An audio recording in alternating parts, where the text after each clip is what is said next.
Welcome to the Arena Decklist Podcast. I'm Jerry Thompson, joined as always by Brian Gottlieb, and I don't know, like cue spooky music or something, right? Oh, yeah. Spooky. I had no idea what you were talking about for a brief period there. But yes, this is the spookiest set of the year. It's also getting into that spooky season near Halloween time. Actually, my favorite time of the year. So, sure. Shout outs to spooky stuff.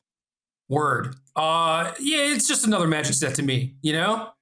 So. Yeah, I mean, from like a flavor standpoint, yes, because I forgot about the spookiness. But from what it has done to my excitement for Magic, night and day, this set versus the last set. Good it's one. Just so much more powerful. It wasn't on purpose. I swear it wasn't. You're on purpose. fired. It's so much more powerful, so much more interesting. I'm having a blast building decks. I had a good time playing my games today. I am all about Innistrad Midnight Hunt. Feels like an absolute home run to me thus far. Wow, you got to play games today? Must be nice. Well, I woke up before 5 p.m, so I think I earned those games.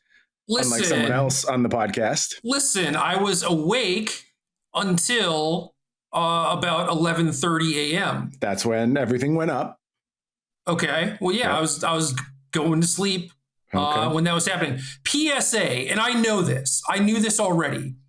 I just kind of forgot about this. But PSA, buy gems if you're going to buy gems before the set drops. Yes. Because Good there advice. are always problems with the store. And this is the very first time I've had it where it like the gem thing just doesn't show up and now the store is just down. But I know that there's been like leg issues and stuff like that. So like PSA, in the future, if you're going to buy gems, do it before the update. And I wish I would have done that because at least then I would have been able to like open some packs and like build some decks or whatever, get a little bit of a head start. Very good advice. I didn't do that. I forgot to do that, but I was able to get my gems before the store went down.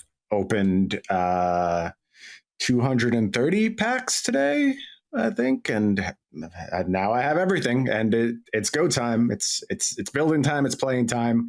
Like I said, I had a blast today. So,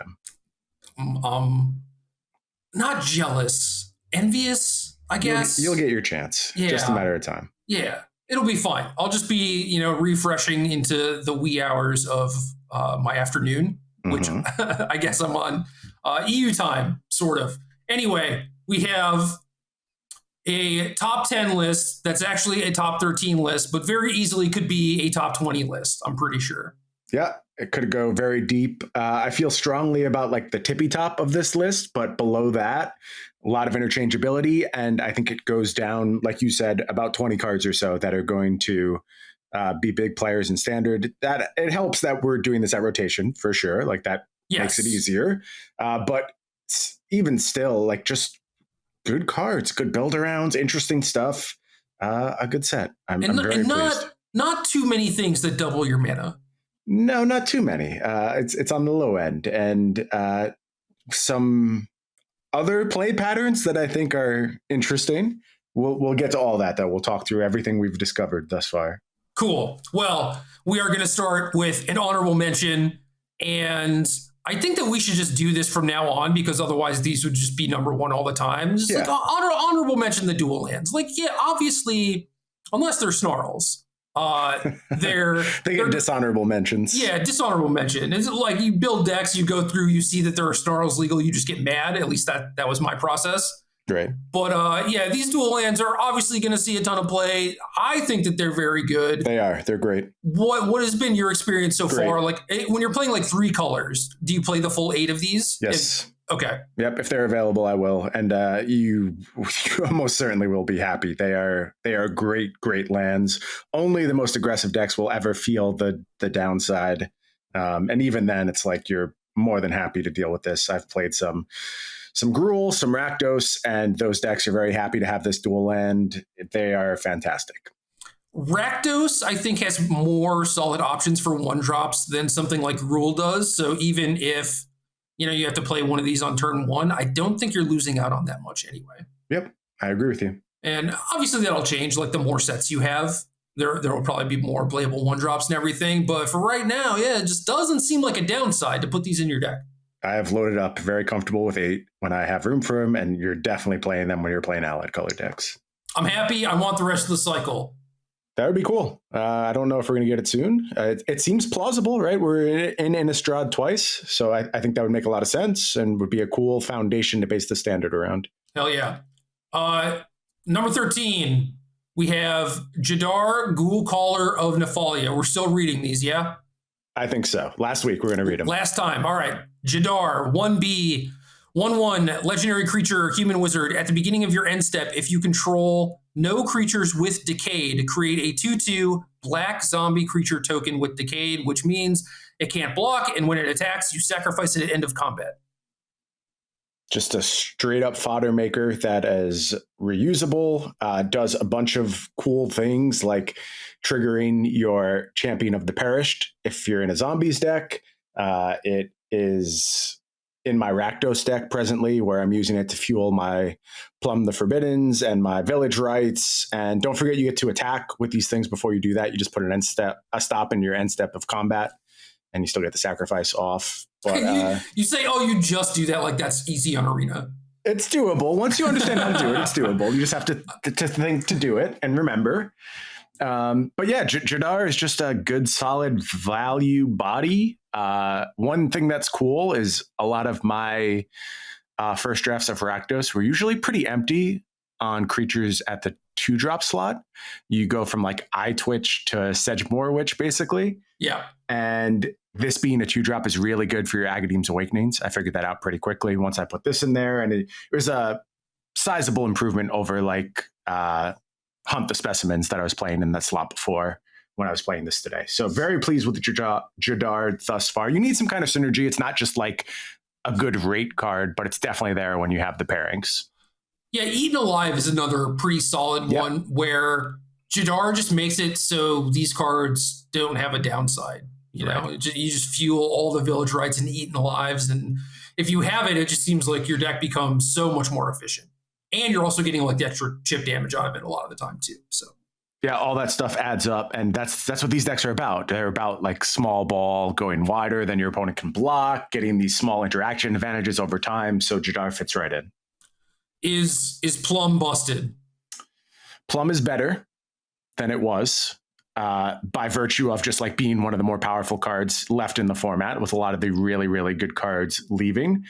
My experience with the Rakdos deck that I posted on, you can find it on Twitter. I have an article going up on Star City. I think it's going to go up tomorrow with like 20 of my decks that I've been building. Damn. So it'll be available there if you want to hunt it down. I posted it over in our Discord. So I have it in as many places as I possibly can, but I played it today and the deck felt fantastic. Also, another card we're going to be talking about as we get higher up the list that is a big addition to that archetype. Number 12, Bloodthirsty Adversary, 1R, 2/2, creature vampire, haste. When this enters the battlefield, you may pay 2R any number of times. When you pay this cost 1 or more times, put that many +1/+1 counters on this, then exile up to that many instant or sorcery cards with mana value 3 or less from your graveyard and copy them. You may cast any number of the copies without paying their mana cost. So 2 mana, 2/2 haste, or more likely like a 5 mana, 3/3 haste, Goblin Dark Dwellers type of thing. Yeah, ideally, that's what you're holding out for. And I wouldn't discount the possibility of a 4/4 that brings back two things when you're playing red decks. If you have access to like Goldspan Dragon, your mana's getting big, or you're doing some type of Magda stuff that could also get you to the large mana thresholds where you're just able to really get a lot of value out of this card. And it's got that modality, 2/2 haste is acceptable in a lot of matchups. You'll get by with it. And the fact that it scales into the late game means I'm into this card. I think it's the best of the adversary cycle, but in my play today, I played a bunch against the green adversary. I don't have too many copies of that in my own decks, but playing against it was better than I thought it was. The fact that you just get to like leave these extra 3/3s on the battlefield if you hit the late game and are a little bit flooded. And again, it's a deck, if we're talking about like Gruul, werewolfy type stuff, that does have access to a lot of mana sometimes. It does the Magda stuff. It's got like Arlen, which is capable of producing mana. So you do have dumps for it. So the green one also looks quite good. I think I would be okay with viewing these two as interchangeable on my list. One of the adversaries was going to make it. I defaulted to the red one. I think it could have been the green one in the slot as well. I think the black one is better than the green one. Like the green one seemed kind of good to me, and then the more I thought about it, was finalizing my list and stuff, like it was one of the last cards to go in a lot of instances. But I definitely need to like get into play and see what's going on. Yeah, I would feel it a little bit. I agree, though, also that the black one is much better than I thought, to the extent that I went and built a zombie deck because I was so impressed with it as a lord and how well it interacts with Champion of the Perished and so many other interactions in that deck. So I'm with you on that version being quite good. Also, I happened to open 4 copies of it in the packs I opened. So there's no like additional token or additional mythic rare cost to me to actually play the zombie deck. So that was a big part of my influence there. I love that. Like I've been playing a decent amount of gacha games, and it's just like if you're just committed to being free to play, and you just go with the things that you open or whatever, and you're just like, yeah, I guess I'm a zombies maid now. I got Looks 4 like of this it. card and nothing else. Yeah. So I feel you. I get it. Number 11, Malevolent Hermit. 1/2 2/1 creature human wizard. You sacrifice this, counter target non-creature spell unless its controller pays 3. And it has Disturb for 2/. You may cast this card from your graveyard, transform for its Disturb cost, and the backside is a 2/2 with flying. Non-creature spells you control can't be countered, and if this would be put into a graveyard from anywhere, exile it instead. I just kind of like skimmed over this card, but it's really good, isn't it? Really, really good. If I hadn't played with it today so much, it might not have made my list. In fact, we've had a draft list floating around between us for about a week now, and this card was not on our first draft list.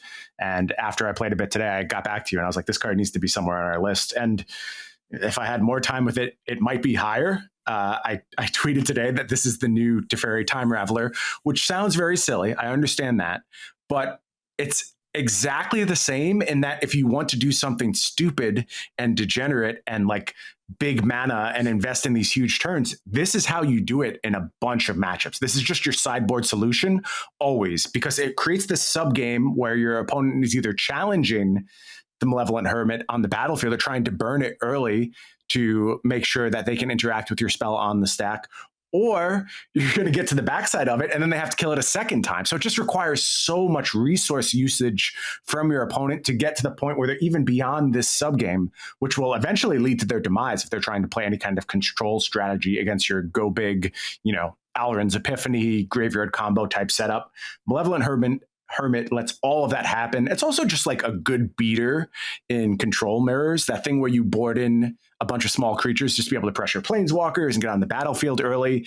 And then you get so much payoff from this, winning a key counter war or taking out a planeswalker from your opponent. I just think this card is nuts. Someone pointed out to me on Twitter that it also combines with Lurrus in older formats, which is like, that feels a little slow for older formats, but also maybe good enough. Like if you just shut your opponent out of non-creature spells entirely, that seems really good. Like really, really good. Yeah, I could see it more in like Pioneer versus Modern, right? I agree. But yeah, it does seem pretty good. Pioneer decks are always funny. It's just like such a hodgepodge of cards a lot of the time, Right. But Pioneer is also a home where like you can do that type of degenerate combo stuff. And I can very much see Malevolent Hermit enabling all of that. Yeah, no, I agree with all of this. I do like it for sure. Like, so I wrote about Storm the Festival this week, which is like the 6 mana big collected company thing. Yep. And obviously your deck is going to have like a bunch of creatures, a bunch of permanents, and then Storm. And then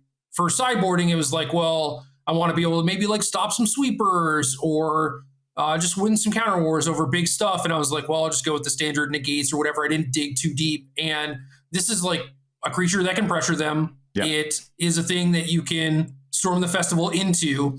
It is going to get a 2-for-1, right? Because the front side is probably going to counter something. The back side is going to make it so like your big spells are resolving and it's like a reasonable threat on its own. So it's just like, this is so much better than playing like a silly negate in a creature deck like that. Yep. This is how you answer that question now. I built a bunch of decks that are very much in that same vein.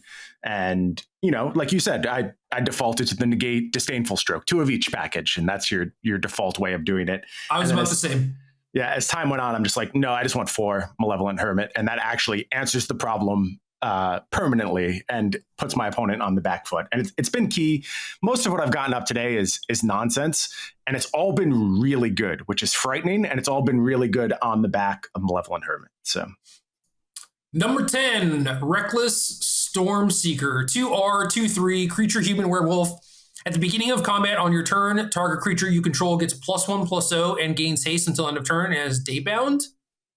And the backside is a 3/4. At the beginning of combat on your turn, target creature you control gets +2/+0, gains trample and haste until end of turn with Nightbound.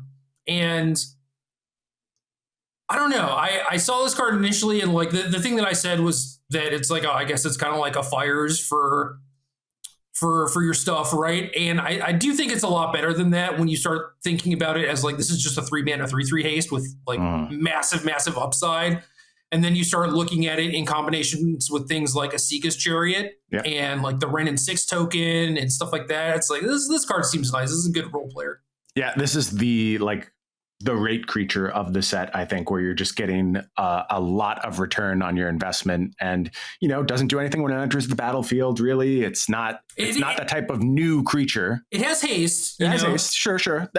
That's as close to like old creatures as we can get. Is you have to give them some kind of haste, but still, I think the value is absolutely there. There's so many good combinations with it. There's so many ways to reliably trigger Nightbound in combination with things like Arlen the Pack's Hope. It's very good. So this card has impressed me. It also just leads to your most busted draws, like all of the best Asika's Chariot stuff.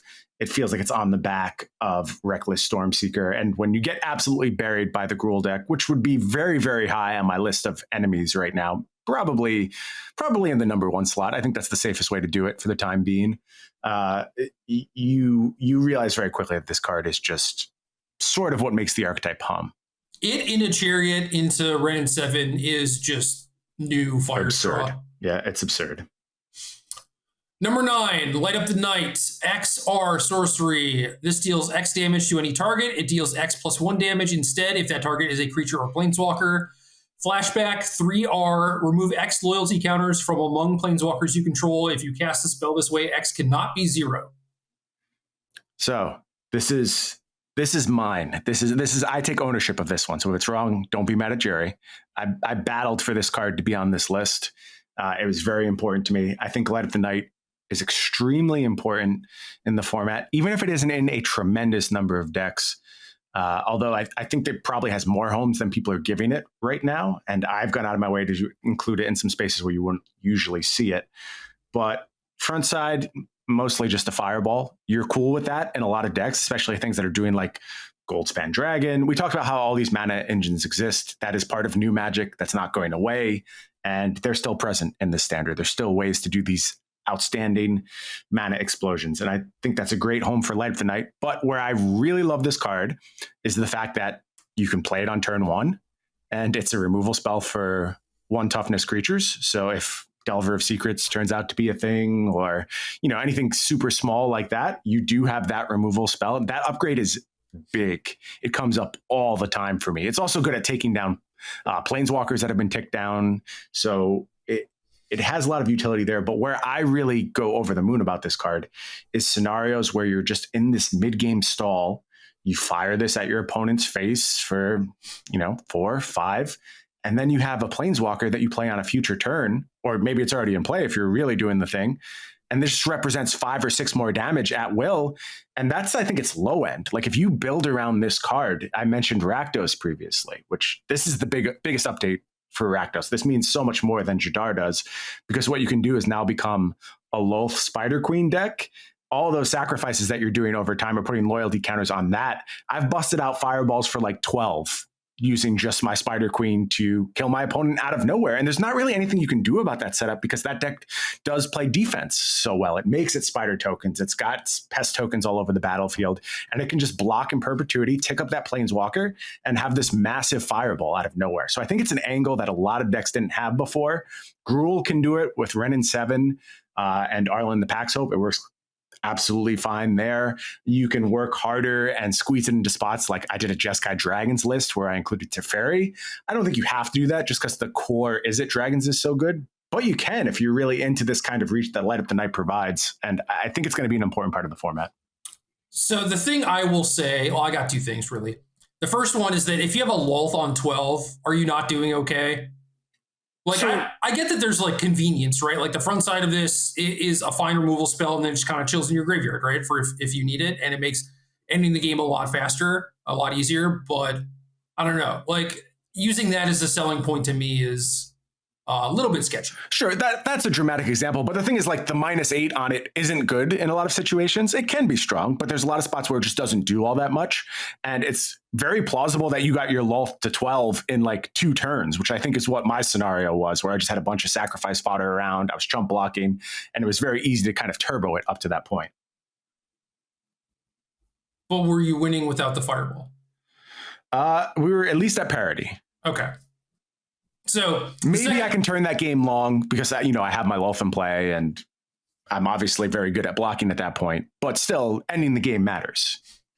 So the second thing I will say, which is dramatically in this card's favor, is that anything that breaks a paradigm is worth looking into, especially if it's already reasonable on rate. Mm-hmm. So you're talking about kind of like, mid-range setups, decks that will get into board stalls until someone draws like their Goldspan Dragon or whatever they have to kind of like break through, right? And having something that does break those sort of stalemates is very, very important and, garners a look. And you're talking about like the front side, 1 mana, 1 damage, 2 mana, 2 damage. Like those are fine rates, yeah, right? For this card, especially since it scales so well and then potentially has flashback. So already this is doing something that like no other card in the format can really do. And you're talking about how like the rates on it are just completely fine. So it's like, yeah, consider playing this, consider playing it in more decks, in more places. Like maybe you don't even need Planeswalkers in your deck to play this just because maybe you do have like Goldspan Dragon, Magda type of stuff, right? And yeah, it could be a fireball just good enough. Yeah. Right. And like think of it like Alrund's Epiphany type of thing, right? Like obviously that got used in some combo decks or whatever, but in a lot of instances, like in the teamer decks, like that was sort of the way to like get ahead, break a stalemate. Well, this card is going to do the same thing. Yep. And it's, Epiphany got foretold early. This thing is going to kill a creature early and just sit there waiting to be flashback at some point. So I do think that this card is good. The more I thought about it, and especially in the context of like, this does something that no other card in the format can do. But, initial read, it's like not super flashy. It's like we've had fireball type stuff with a little bit of upside before. Sometimes they've been good, like Crater's Claws. Sometimes. Yeah, Crater's Claws was the card I thought about a lot when I saw this. And like Demon Fire is another one, right? Where like you had a bunch of Signets, you had a bunch of Karus, and it's like, okay, I guess we should put Demon Fire in our deck because we get to 8 mana all the time. And Goldspan Dragon, you kind of get to 8 mana all the time too. Yeah. So, maybe this is just like second, third, fifth coming of Demon Fire. I don't know. We'll see. Number 8, Burn Down the House. 3 RR sorcery. Choose one. This deals 5 damage to each creature in each planeswalker, or create 3 1/1 red devil creature tokens with when this creature dies, it deals 1 damage to any target. They gain haste until end of turn. We don't have a lot of great sweepers in the format, and this is actually one of the cleanest ones that we do have. Yeah, it's tremendous. Another card that I don't think was on our first passes, and after playing a bit, thinking a bit about the format, it was pretty clear that this needed to be there. The aggro decks in particular, particularly good at diversifying their permanents right now. They have Asika's Chariot. They have Wrenn and 7. Now, Wrenn and 7 token can sometimes outsize this. If it has a hole, it's probably that. But at least you clean up the Wrenn and 7 and like can start getting back to parity, maybe with some other cards combined. Where it's really good is against something like Arlen the Paxo, where it just completely decimates that card. Lolth is another one that's usually quite good against. So I have so many decks right now that their entire game plan is basically to turbo to this card, play it on turn 4, turn 5, and then do its silly thing beyond that. And decks just aren't doing a good job of playing around this card because you kind of can't. You get squeezed if you give these decks too much time, the really, really big combo-y type stuff. You can't just sit there. And I'll also say I appreciate that I've just played this on turn 5 against like a control deck and been like, here are my 3/1/1s. Are you going to do anything about it? And if you counter it, great. That's something else you're not countering, and I'm ready to go. But those 3/1/1s can be annoying. They represent a lot of reach, especially if you're doing things like combining it with Alrund's Epiphany like I have been. So I just think this is one of the most important cards in Standard at this point. It's so good at what it does. And the fact that the Planeswalkers are like aggro Planeswalkers that create multiple bodies when you're talking about Lolth, when you're talking about Arlen, it just means that you're going to be reliant on a clean answer. And there really aren't many outside of Burn Down the House. Yeah, this is another card that I read and was not super stoked about, but knew that it was going to show up and would see play. And then mostly for the sweeper side, right? But then you also have the aspect where you do get to make some threats with it. So it's not completely dead in any matchup. So it's not like Storm's Wrath with the 2RR one where you're like, well, do I play this main deck? Like it's bad in some spots. This one isn't, right? You just get to like jam 4 and not feel bad about it. Yeah. So I posted this deck over on Twitter as well. It's basically a second coming of Turns deck where you copy your Alrund's Epiphany. It's so much better than I thought it would be, and I am actually scared of how good it was. But one of the cool things I was doing is that I had my Burn Down the House, and then I had my, I want to call it expressive iteration. It's not that. It's some kind of iteration, the fork that copies stuff. But I was playing a matchup where I wasn't under any pressure. I really didn't have any use for Burn Down the House on the defensive side. So I just played it and copied it and had 6/1/1s with haste that also had a dies trigger. And that actually, on like an empty battlefield, represents a huge problem for most opponents. Like, how do you play through that? You're facing a lot of damage. And it's not something that I thought I would ever do. But as soon as I saw it, I'm like, this is 100% the correct play to take. And the fact that it offers that kind of versatility is a really big point in its favor. Galvanic Iteration is the card. Yes, Galvanic Iteration. Yeah, how do you win the game, Brian? I think that's the thing I see on, like the most on your tweets is like, how do you kill them? It's like, what do people not read Alrund's Epiphany? Do they not realize you get a bunch of stupid birds or you have these stupid devils to use? There's so many ways to win the game in that deck. It's not even hard. Like when I start doing my thing, I win the game easily from that point. But how do you win? Oh, Lord. Now, when I actually have decks that don't win the game, it's a fair question. And I posted some of those too. But even then, it's like, that like decking your opponent is a win condition, right? People just don't look for it. I don't know. You're right. I get asked that question more than anything else. And it's like, how do you win the game? I don't lose. That's it. That's all you have to do is not lose the game, and then you'll win eventually. Yeah, I am completely fine with asking questions when like you don't know the answer and like don't know how to find the answer. But this is one where it's like, it's just read the cards, right? Yeah, I don't know. I think like when you're parsing a list like that quickly, it's easy to forget. Like you just look at Alrund's Epiphany and you're like, oh, Time Walk. And you don't really do the computations that, if I'm copying this and I'm putting 4 birds into play and taking 2 turns in a row, and then I'm taking another turn after that, actually my opponent is just dead. I can understand overlooking that, but I get asked that question a lot, like a lot. I know. I understand why you would think that and then want to look at the deck list to find the answer. But in the time it took you to type the tweet, you could have looked at the deck list and figured out the answer. Right. The thing that frustrates me is that it assumes some level of incompetence on my part. Yeah. Like I wouldn't think to win the match of Magic. I would just, go forth. So I don't know. I'm not trying to. I am happy to answer people's questions. I'm not trying to single anyone out for asking the question, but it does happen way too much. Yeah, I agree with the assuming incompetence part, which is kind of why it gets me. Yeah. It's just like, what do you think we're doing here? I don't know, man. It's like you submit a mono red deck with like 24 planes or something. You're like, look at this busted deck. And they're just like, why can't you cast your spells or whatever? It's like, we're not doing that. We do put thought into this, right? It's like, okay. Yeah. I don't get it. Anyway, number 7, Rootcoil Creeper, GU 2/2, a creature, plant horror.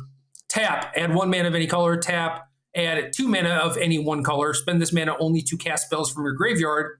GU, tap, exile this, return target card with flashback you own from exile to your hand. Where are you at on this one? I feel like I feel like I was like the catalyst for this, but you didn't push back on this, and I actually think you had it pretty high on your own first pass. So I mean, it's a 2-drop mana creature in a format where we don't have a lot of that. So yeah, That's very true. It's like Burn Down the House, where it's like, yes, this is a thing. It's going to make my decks, but I'm not like, oh, this is like, busted on raid or whatever. This is just placeholder for the things that have rotated or whatever. Yeah, that's kind of what I thought of it, and then I played with it, and I'm like, this needs to go up the list a little bit, because when your 2-drop mana source can produce 2 mana, and it's not doing that all the time, of course, the default is you're going to get 1 mana, but when you get 2, that's a big swing. And there's spots now, again, like if I'm talking about this turns deck, where I was playing the flashback, the like land finding spell, something paths or some kind of green nonsense that puts a basic land into play. The 2G thing, you rampant growth. If you have 3 different basics, you scry, flashback for 5. That is the one. When you're using Root Coil Creeper to power that out, it makes a world of difference. You're playing so much further ahead of curve, and that lets you get to that late game of looping your Alrund's Epiphanies. But where it really clicked for me was the first time I blocked and then sacrificed it to get back my Memory Deluge, and I was like, whoa, that is a lot of value to get from my 2 mana mana dork, which, like you said, I don't have a better option for a 2 mana mana dork. I play Tangled Florahedron. Usually I'm playing both in a lot of these decks that I'm playing Root Coil Creeper in. But when you're getting that payoff late game, that's a really big burst, and there's a lot of really good flashback spells in the format right now. So the other thing is a combo deck that you started working on, and I got dragged down the path, but it's essentially no. Dude, this one's also good, like way better than I thought it would be. It's probably really good with Malevolent Hermit. It's very good with Malevolent Hermit. That is certainly feeding my deck right now, but I'm talking about Seize the Storm, which, if you don't know it, it's I'm gonna try to get it off the top of my head. 4 colorless red. Put a token into play that has power and toughness equal to the number of instants and sorcery in your graveyard. It also has trample, and then it flashes back for 6 colorless and red. It also counts the flashback cards you have in exile. Yes, thank you. It also counts your flashback cards. So I've been playing this card, and man, the payoffs you get from that card. So this particular version doesn't have Root Coil Creeper, but I think you could. Like, there's just so many good finishers with flashback in the format right now, and so many ways to look at those type of decks. And the fact that you're tapping your Root Coil Creeper for all types of mana means you can stretch a little further and do things in multiple colors. So I think this is a key part of all these flashback strategies, and it combines with one of the best cards in the set in Memory Delusion. We'll get to that in a little bit. Yeah, I keep sending you like clean blue-red lists, and you're like, let me add a color. Yeah. It's easy. You just pop it right in there, and I don't think you're paying a huge cost for it. And usually I'm the one who's doing like the very conservative, like, okay, the core idea is here, let's not really stretch. But in the case of that Seize the Storm deck, the white added both Thrilling Discovery and Faithful Mending. So now you also had all this life gain baked into your deck, and all you did was just turbo, always play your Burn Down the House on turn 5, because you're going to find it when you just spend the first 4 turns gaining life and drawing through your deck. Yeah. And then when you come to turn 6, your creature is huge. You're putting like a 10/10 on the battlefield. There's already so much, like look at the top 4 or 5 in just blue-red. I agree that like the initial list that I put out, I was like kind of concerned with like, is this putting enough cards in the graveyard? So Mending, Thrilling Discovery certainly help. But like there's strategic planning and some other stuff that you could use to fill your graveyard. We're playing that too. Don't worry. Sure. I'm just saying, like, if you're finding that like, your creature is not big enough, right? It's like a 4/4 or something, and you're trying to combo kill them with Kazul's Fury. Obviously that's not going to work. Maybe you need a little bit more. Right. Things along those lines. So like, I get it. I understand. Those are Mending and Thrilling Discovery are 2 of the better cards that like actually put in cards in your graveyard. And the life gain, I think, is a big game changer as well. Like, it just buys you the time you need to actually go through these setup phases. I suppose that's probably fine.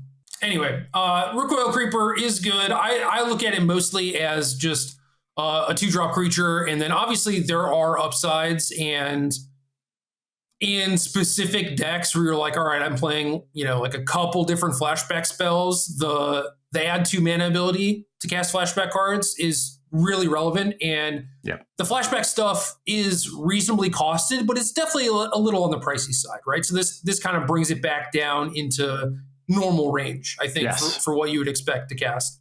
Yep. And then with the exiling thing, it's like, okay, this might come up, and it makes it so the card is like never truly dead. It's still not a great top deck because it's like you have to play it. It's summoning sick. You have to untap with it, then spend mana to exile it. So I still think it's like kind of a bad top deck, but like when you start with it on turn 2, it does scale really well. Yeah. Yeah. And if you're comparing it to a typical top deck for like a Tangled Florahedron, it's night and day. At least it does something, right? Yes. Yeah, for sure. And like the power is there. You just have to wait a bit on it.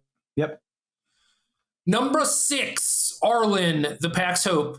2, RG, Legendary Planeswalker, Arlen. 4, starting loyalty.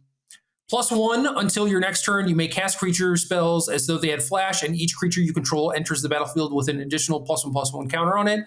-3, create 2/2 green wolf creatures. It also has Daybound. Backside, 4 starting loyalty, Nightbound. +2, add RG, or 0 until end of turn. This becomes a 5/5 werewolf creature with trample, indestructible, and haste. I don't really know what to say about Arlen because it's kind of just like you hear all the stuff it does and you're like, yeah, that's powerful. The red-green deck's played on turn 3 a lot of the time. If you don't have some way to recoup the value, you're probably just buried. And that, again, I think that's like why Burn Down the House is so important, especially against the Gruul decks. You need to be able to clean up Arlen and its wolves. But if you get to start +1ing this and then it flips immediately, and now you have these flash threats, and Arlen itself is this huge beatdown engine, it just spirals out of control very quickly. And you're getting all of that with just like a solid beatdown deck wrapped up in it. And there's also card advantage built into these Gruul decks too. So it kind of does everything. It feels sort of like, if you think back to how Rakdos decks that were built around like Scrap Heap Scrounger, Goblin Chain Whirler in that era, where you could sort of play every kind of game plan, but also you just killed your opponent sometimes. The Gruul decks are starting to feel that way to me right now. And I think Arlen is a big part of that. Yeah. The biggest knock against Arlen is that Esika's Chariot exists.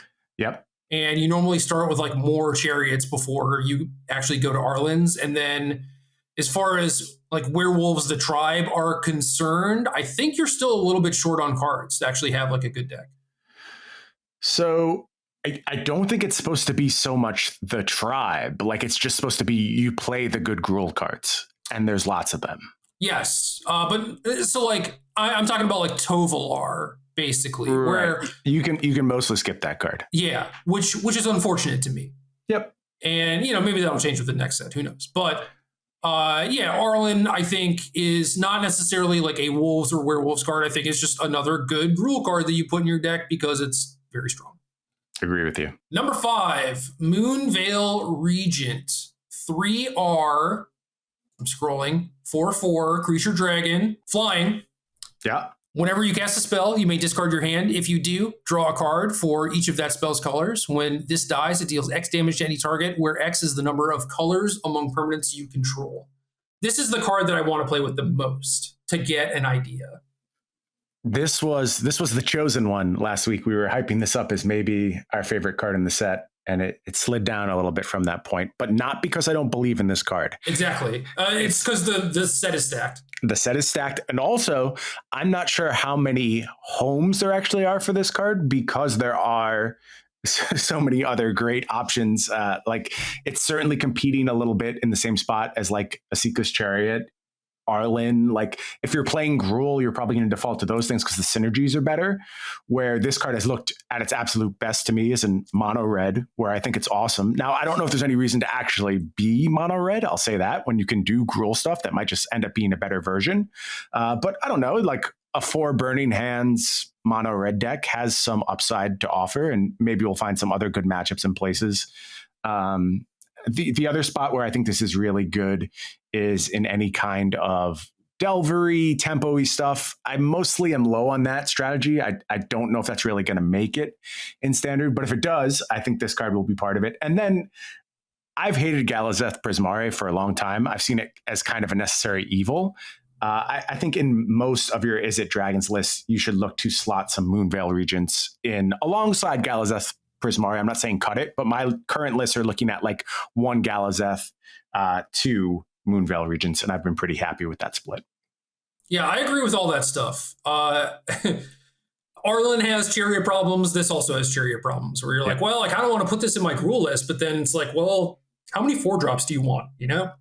You also play very handsful in Gruul because of things like Werewolf Pack Leader and other card advantage things that you can look at. So I think you really want to just be burning through your deck as much as possible to get the most out of Moonveil Regent. Now, it's a May trigger, so you don't have to use it. And there's lots of setups you can use to get maximum value out of it, whether you're playing things, from Foretell Zone or from your graveyard. It's really good with card draws because the trigger happens first and then you get the card. So all of that stuff is play aroundable, but still it does narrow the homes for Moonveil Regent. You have to really make sure you're working for it. But when you do, I do think the payoff's there. Yeah. So we just have to, figure out where the best homes would be for it. And then you have to think about whether or not doing that is better than doing something else. And that's kind of what I'm concerned about, where maybe the other 4-drops are just a little bit better right now, but I want to get this card into play and see what it can do. Yeah, I'm right there with you. It has not happened for me yet. I just haven't been playing those decks today, so I can't give you the firsthand experience, but I still believe it'll be very good. Number 4, controversial. Brian's hate this. No, I don't hate it, but this is definitely yours. I'm giving you ownership of this one. For better or for worse. Briar Bridge Tracker, 2G23, creature, human, scout, vigilance. When this enters the battlefield, investigate as long as you control a token. This gets +2/+0. Augur of Autumn is not on our list, which could be a mistake. But I think that for what you're trying to do or should be trying to do in a lot of your standard decks is more along the lines of what Briar Bridge Tracker is trying to do and less of what Augur is trying to do, where Augur's like, yeah, if we get to turn 8, we're golden. We're really humming now, And Tracker is just this immediate kind of like burst of impact where the body is fine. You get the investigate. It works incredibly well with the Seeker's Chariot because you're like copying clues and crewing it by itself, whereas Augur is probably not attacking or blocking. Maybe you get an extra land drop here or there. Like the impact is like kind of minimal over a small number of turns. Whereas small number of turns, Briar Bridge Tracker is what you want. I think that's what you want for standard. The thing that sold me more than anything else is just the combination with the Seeker's Chariot. I think that's such a reliably good setup that you can talk me into that being the foundation of a lot of decks. I don't think there's any chance this card fails. I think it's just like completely fine on its face. There's no way it doesn't matter in some spots. I just think we have it really high up on our list. And when I am up around like the number 4 and number 5 spots, I really want capacity to sort of shape the format around those cards. I don't think Briar Bridge Tracker really has any potential to do that, but it's such good glue that sometimes you can overcome that format shaping, that lack of format shaping potential and still justify this spot. So I would have this a little bit lower if this was my list, but I'm okay taking a flyer on it because I think it could be like the most important foundational card in the set. I think so too. And I'm not putting too much stock into, how does this like fundamentally alter the format? It's just, is this going to show up as 4-ofs in a lot of different deck lists? And I think it is. And would that be the case if Chariot didn't exist, Ren and 7 didn't exist? I don't know. But they do. So who cares? Right. Exactly. I think that combination is good enough, and it's going to see play in a lot of color combinations, even if Gruul is more of the predominant one. I think that there are definitely other places where you can put that combo, or even if you want to play without like one or the other, you could, right? But I don't know why you would. No, I don't really know either. It seems like they're destined to always appear together, and that's completely fine because when one of your partners is one of the best cards in standard, you'll take that every time. Number 3, Brutal Cathar, 2-dub, 2/2 creature, human, soldier, werewolf. When this creature enters the battlefield or transforms into Brutal Cathar, exile target creature and opponent controls until this creature leaves the battlefield. Also has daybound. Backside is a 3/3 with first strike, ward, pay 3 life, and nightbound. I still find this card kind of baffling because I don't expect to get much upside when you're dealing with this effect, this kind of exiling creature effect. It's usually you get what you get and you don't really care too much about the body, but you're getting a great creature type here. You're getting a flip into a creature that really matters in and of itself and has some reach tacked onto it. You have the potential to take multiple cards from your opponent, which I don't think will happen very often, but if it ever does, that's big. That's a really big game. And it's sort of shocking how much you're getting for what we usually see in these packages. Fiend Hunter. What are other examples of this we've done before? It's something Priest, I think. Banisher Priest. Banisher Priest was a 2/2, but it was also 1 dub, right? Yeah. Fiend Hunter was also 1 dub. We have Skyclave Apparition, which is very, very good, but also kind of hard to cast. And it is. The mana got a little bit better with the Innistrad duels, but you're still playing like a lot of pathways, if we're talking about playing like Bant, for example, and ensuring that you have Skyclave Apparition mana on turn 3 at that point is kind of difficult. Still. It is. It is. I think the current mana bases in Standard are excellent at casting 1 pip across 3 colors. Like that's not challenging whatsoever. And it's kind of been like this for a while. If you think back to the Omnath era, it was easier to cast Omnath than something that was like black 1. It just worked, and that continues to be the case with these pathways. So getting to do this for 2 colorless and 1 white mana, it's a substantial upgrade, and it's replacing Skyclave Apparition in a lot of my decks. Not because I don't believe in Skyclave Apparition, but you have to accept your mana limitations. And if this gets you most of what you need, but you're actually able to cast it on time, you're going to take that 9 times out of 10. Yeah, there are certainly going to be scenarios where you want to hit a non-creature permanent like Chariot or Arlen, or 2 of the ones that we've talked about a lot. So maybe you do want to stretch your mana to do Skyclave Apparition stuff. And then Brutal Cathar maybe has the downside where if it is nighttime and you want to cast it to remove a creature, you can't do that, So it is, that's real. It is a little tricky. Hopefully the 3/3 body that you get for striking body is good enough in those scenarios, or you can do something else with your mana. I don't know. But I think that this card just does have a ton of upside. It is very aggressively costed. I think there are a lot of different decks it can show up in. And if it does show up, it's going to be in high numbers. Agreed. Number 2, the Brian Special, mostly because I don't even think I read this card when it got previewed. Memory Deluge, 2 UU, instant. Look at the top X cards of your library, where X is the amount of mana spent to cast the spell. Put 2 of them into your hand, the rest on the bottom of your library in a random order. Flashback, 5 UU. You'll have to forgive me. I'm just over here fanning myself down because this card gets me very hot under the collar, Gerald. This is just exactly what I want to do in my control decks, my combo control decks, all of the nonsense that I love playing. Memory Deluge does it beautifully. If you were just looking at it as like, this is our new draw 2 for 4 mana, this is probably the best one we've seen in quite some time. It's such a spike, too. Like, the multiverse is very good, and I still think that there might be spots where you play that instead of this. But compare this to, like, Glimmer of Genius type of stuff. The rate is so much better, and it has flashback. Yep. Now, granted, UU too.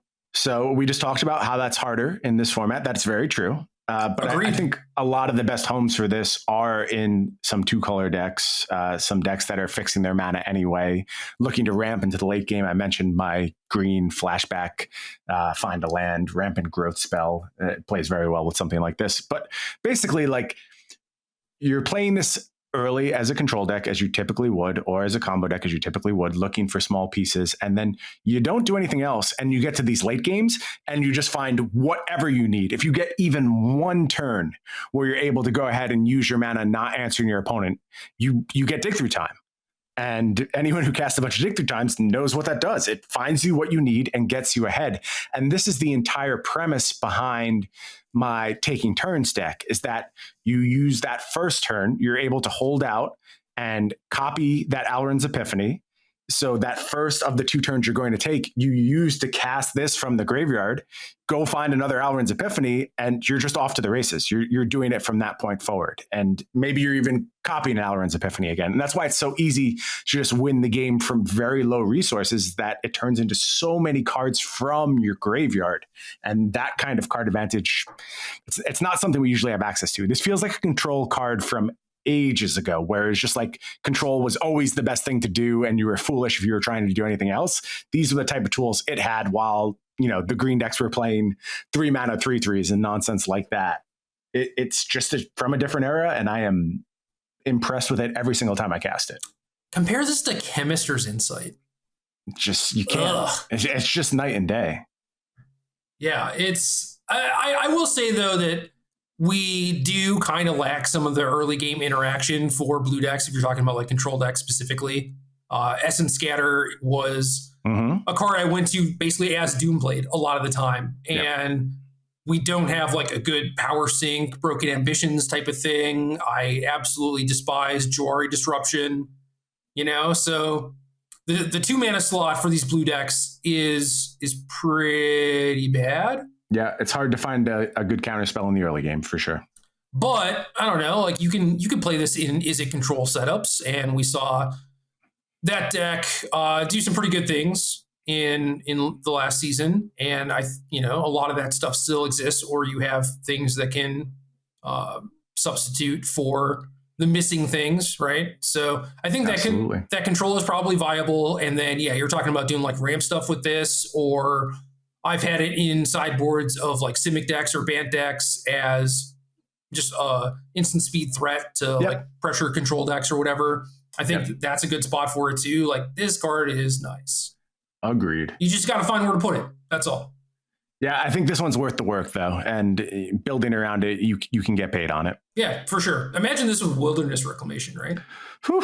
I think you might see that actually in older formats. Like, I think this is a big upgrade for those decks actually. It's still legal in Pioneer, right? I don't think so, but it is legal in Modern, and I could see this.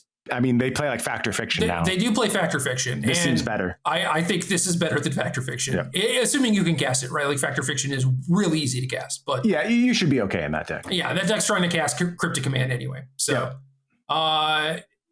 it would be pretty fun to do that. And I don't think that there's a place for me to do that, unfortunately. It's still like a little bit too slow for Modern, I think. Just go ahead and take all the turns in Standard. You'll get your fix of that. All right, fair enough.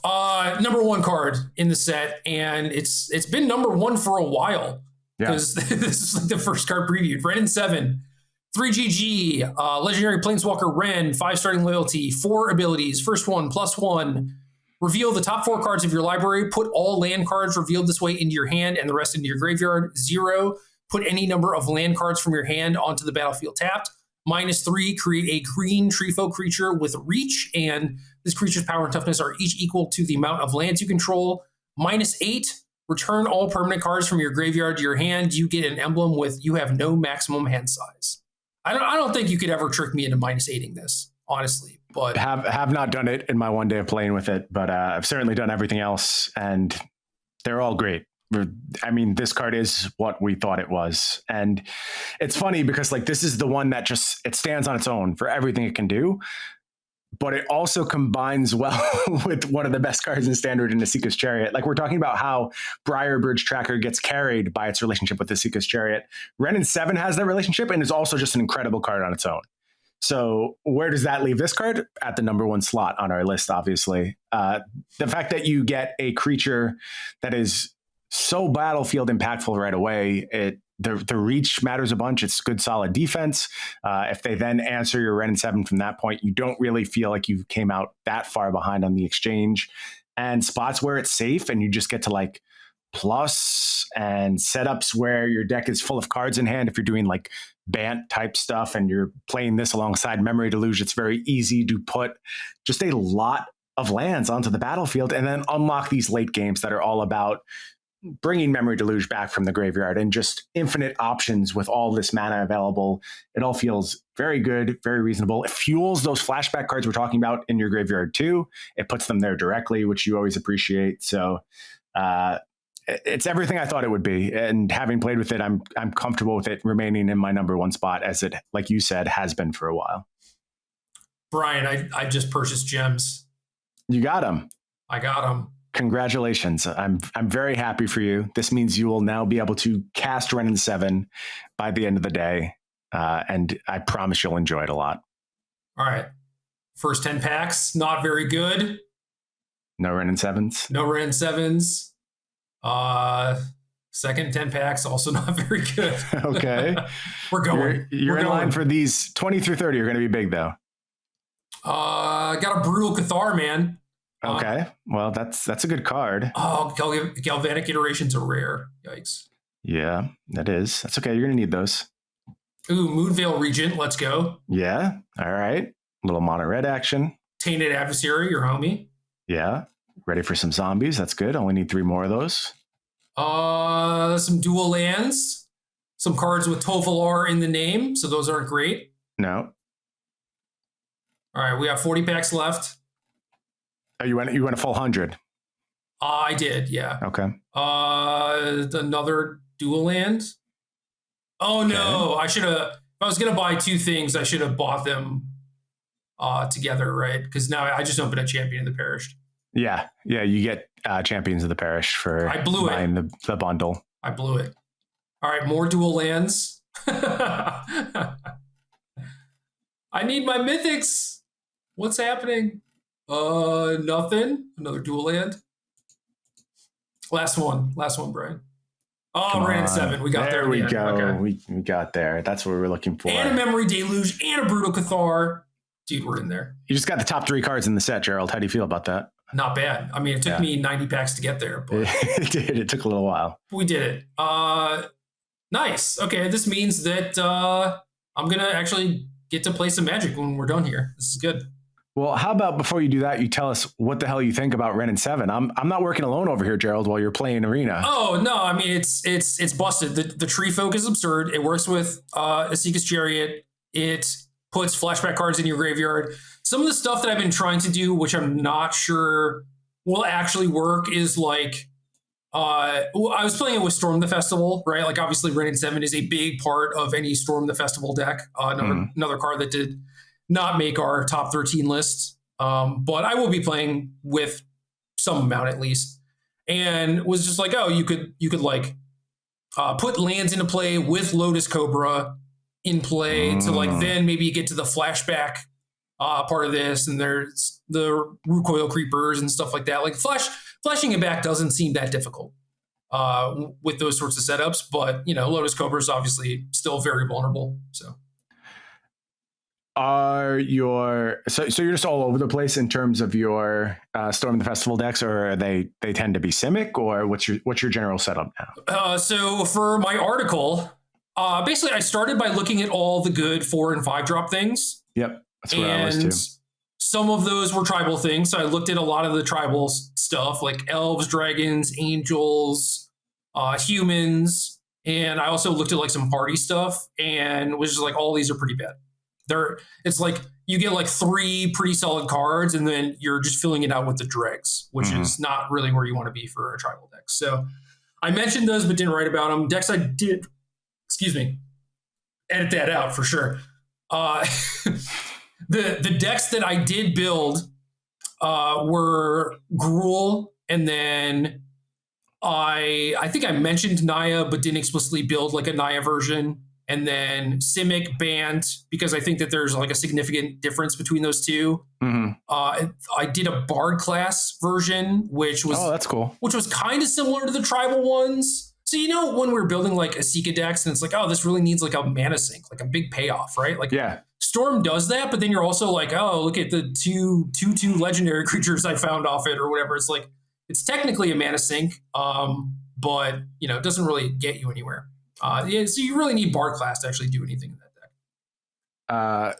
So Storm the Festival, I think may have been on my first draft of top 13.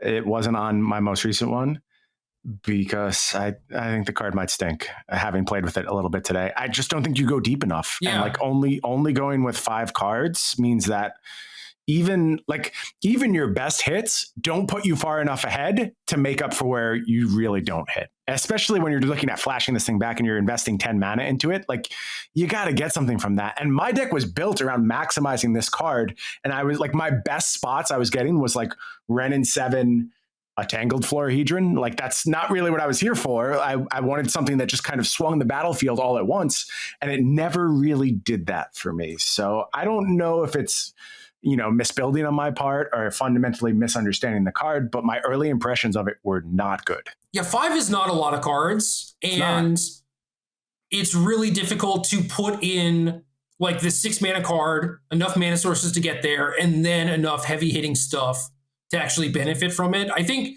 the best thing that I figured out was like, you should probably just play Kazandu Mammoth, because maybe you hit like a good card and then this takes up a land slot for the most part, and is pretty reasonable again with like, the Wrenn putting lands into play. And maybe if you have Augur of Autumn in your deck and you're consistently hitting your land drops. So yeah, I think you should probably expect to hit like a 4 and a 5 and then maybe a 2 and a 3 and be good with that. But like, for this to be good, you want to hit like a 5 and a 4, and I don't think you can realistically build your deck in such a way to do that. No, I tried. I was mostly skipping. I did skip the 1-drop slot and was light on 2s, and so loaded up with 3, 4s, and 5s, and still was not getting very impressive hits off this. Maybe what I should have looked at is like, I don't know, there's like a DFC that's 5 mana, right? That's like a 4/4 or something. Like, just do more stuff like that. Maybe you have to work that hard to make it good, but then the rest of your deck is looking pretty mopey at that point. Yes, I agree. So I think that it is potentially powerful. Like, imagine a Gruul mirror where you do hit those stalemates and both players agree to not just like fireball each other to death. Right. Then you storm gentleman's agreement. Yeah, you storm the festival and hit like a Chariot and a Briar Bridge thingy tracker. That's good. That's better than anything that they could do for like 6 mana, right? And then you have the flashback looming. Like, I can see scenarios like that where mid-range is powerful, that it could be good. But yeah, I think the fireball might just be a better way of ending the game. It's instead of just like continually trying to grind them out when all of their cards, produce more cardboard or draw more cards. It's just like that fight is never ending, right? So just try and end the game. Right. Well, we moved pretty quickly, actually, for once in our podcast existence. So I don't mind sort of rounding up with a couple of things that didn't make the list if we want to talk about those. We did that with Storm the Festival. Consider is another card that I had very close, which like kind of too boring to be on the list, but it's great. I've appreciated it. If you ever put a flashback card into your graveyard, you feel so far ahead. No complaints about Consider. It is what we thought it was, and we'll see play where it makes sense to see play. Yeah, if we're talking about older formats, I would have Consider probably at number 1 for the vast majority of them. I agree. But for Standard, it's fueling some things, but not a ton of things. So I think that it versus like Brutal Cathar, Briarbridge Tracker, stuff like that, it's like those cards win out for sure. And, Consider will show up in a couple spots, maybe even in a tier 1 deck, but it's not going to be ubiquitous like a lot of these other cards. Yeah, Consider's in more of the stuff that I'm really excited about, because I think it fuels your potential to go over top of the entire format very well. So if the format sells to a place where that's realistic, Consider could be a very big deal. But as it stands now, it's just kind of a role player in a very specific set of decks. I'm pretty sure I deleted the bottom part of the list that I sent you. So I'm going back on Discord to find it. I see Suspicious Stowaway on there. I think that's you, not me, that included that. That's pretty impressed with that card? Or? That's because it was a top 17 list. And I felt like, I don't know, I kind of poo-pooed on the card. After we did the show last week, I started looking for homes for it and found some that looked okay, but it's not like a tier 1 card, Yeah. And say like these Delver decks were good, they're not going to be good.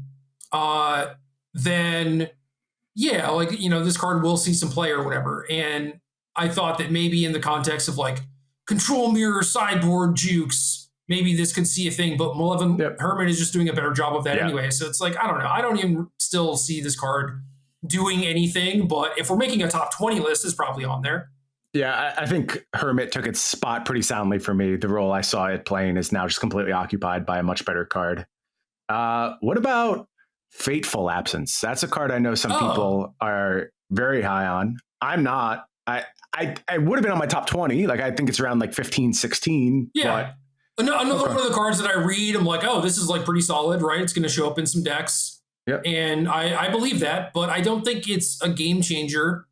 White both doesn't necessarily need to remove things, and it has slightly better answers at doing that. If we're talking about Skyclave Apparition type of stuff. Cathar is. I'm mostly at Cathar before I'm going to Fateful Absence. Right, same. And it's just one of those things where you get to develop your board while removing their thing. Now, if you're talking about, some sort of blue-white control deck and needing like a removal spell, like, yeah, okay, this kind of fits, right? But Yep. it's not a game changer, and also that doesn't seem like a viable strategy. So if we're on the exact same place on this card. I think it's entirely fine. It's a tool, but I don't want to play it. I'm playing it because I have to. Yeah. Yep. I definitely agree with that. Okay. I've kept you for long enough. You now have your gems. I release you upon the arena queues. You're free to go forth and ruin people's days by taking all of the turns. And I'm probably not going to do that things. because I'm probably going to play on my phone, on my couch, while I have like some Twitch streams on my TV. Okay. So what are you thinking? A little mono red? You got your Moonveil Regents? I opened one so far. Okay, I'm going back to the well. Oh, man. Another 90 packs. I only got one champion that perished. Feels bad, man.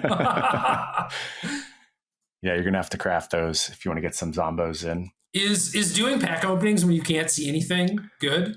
I don't know. I mean, we're at the end of the show anyway. If people don't like it, they can just turn it off. All right, first 10 pull. So half game, half keep listening. Yeah, first 10 pull, one dual land, 2 rare wild cards, thank you. Huge. And a mythic rare wild card. So Nice. So nothing. The 10 pull is like nothing, but it's still kind of exciting. It's so weird that the best possible result when you're opening packs is nothing. Yeah. Teferi. Yeah. Couple Storm the Festivals. There you go. Smoldering Egg. I like the egg, actually. I don't think it's like egg bad. too.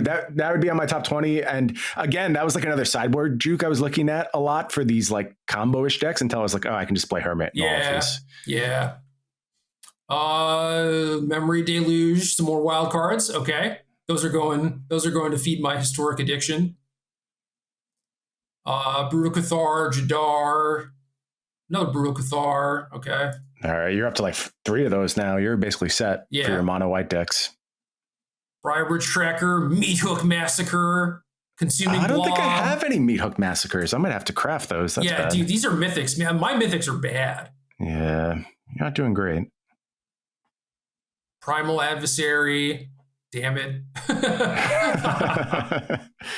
Not what I want. You're gonna have to play it now. Reckless Stormseeker. I think that's my first one. That's good. Well, it's good, but it's also bad because I'm probably going to need more of those. Some more wild cards. Another Stormseeker. Okay. Set on Stormseekers. Last 10 pull. Damn it. How many packs did you said 230? I mean, I have like some leftovers. I have some leftovers. I opened 230. I'll spend my gold. We'll be here for a few hours while I'm clicking buttons to buy these packs. Yeah, Why that's is going it to so take hard? a lot of time to go through the gold. I might just call a game on that. It'll be 2 hours until you have 10 packs in your account that you can open. What are you up to? 3, 4? Hold on. Just 10 more minutes. Just give me 10 more minutes. 2 more. Oh God, I misclicked. That set me back. What if you have 11? That's the worst result. No, I started at 17,000 gold, so I'm at 7. Okay. 10 pull. Here we go. This is the Big 10. Meat Hook Massacre. Teferi, who slows the sunset. Burn down the house. Burn down is good. Angel Fire Ignition, which I think is a fake card. There's no way this is real. I've never heard of that. I'm gonna Google it. 1 R-dub sorcery, put 2+1/+1 counters on target creature, gains vigilance, trample, lifelink, indestructible, and haste until end of turn. Flashback? Yes. Yeah, I do remember this card now. I don't even remember reading that card. All right. Oh, my vault is full. That's glorious. All right. One more mythic. You're set. You're good to go. We might have enough. I don't know if I can reach back into historic. I wanted to build zombies and flash, and maybe I should just do those first so that I don't. No, build standard decks first, and then you can build historic decks. Zombies and flash, Brian. You can build zombies and standard. It may not be very good, but you can do it. It's not even close. That's not even close. All right, time to battle. That's game. Game.